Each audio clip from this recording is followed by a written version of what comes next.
घेतलं गुलाबाचं फुल तोडलं असतं आणि सुभद्रेच्या केसामध्ये लावलं असतं, किती आनंद आला असता. माणसाचं मन आहे, कधी काय कुठे कसा कोणता मनात विचार येईल काही सांगता येत नाही. पण काय करावं आता, याला जाता पण येत नाही कुठं आणि आपल्याला सुभद्रेला आणता पण येत नाही इथं. तेवढ्यामध्ये भगवान कृष्ण म्हटले, अर्जुन मला खूप महत्वाचं काम आठवलं, मी अर्धा तास कुठेतरी बाहेर जाऊन येतो, माझं काम करून येतो, तू निवांत या बागेमध्ये बस. बिचारा अर्जुन बसला. त्याला वाटलं चला अर्धा तास का होईना प्रवचनाला विराम भेटला, बरं वाटलं त्याला. जसा अर्जुन बसला त्या गुलाबाच्या फुलाकडे पाहतो, विचार करतो इथं जर सुभद्रा असते तर किती बरं झालं, माझी इच्छा पूर्ण झाली असती.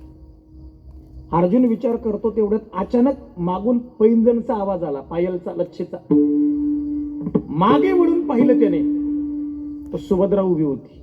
अरे आताच मी मनात सुभद्रेचा विचार केला आणि सुभद्रा माझ्या समोर आली. वा. सुभद्रेला विचारलं, सुभद्रा तू इथं कशी? सुभद्रा म्हटली, स्वामी मला सकाळपासून तुमची खूप आठवण येत होती, मी तुम्हाला भेटण्याकरता आली. हा म्हटला, मला पण तुझी पण आठवण येत होती. का बरं येत होती?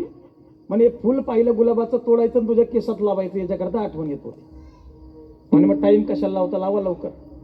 अर्जुनाने गुलाबाचं फुल तोडलं, सुभद्रेच्या केसामध्ये लावलं. सुभद्रेची इच्छा पूर्ण झाली आणि याची पण इच्छा पूर्ण झाली.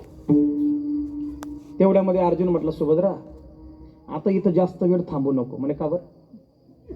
तुझा भाऊ आताच बाहेर गेलाय, कधी पण येऊ शकतो.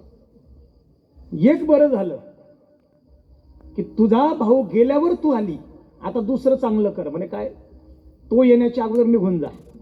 त्याने जर तुला मला पाहिलं तर काय म्हणेल, एवढा मोठा अर्जुन बैल वेडा आहे, मला काहीतरी बोलेल. निघून जातो. आणि सुभद्रा आल्या पावलाने निघून गेली. याची इच्छा पूर्ण झाली, हा बिचारा शांत झाला.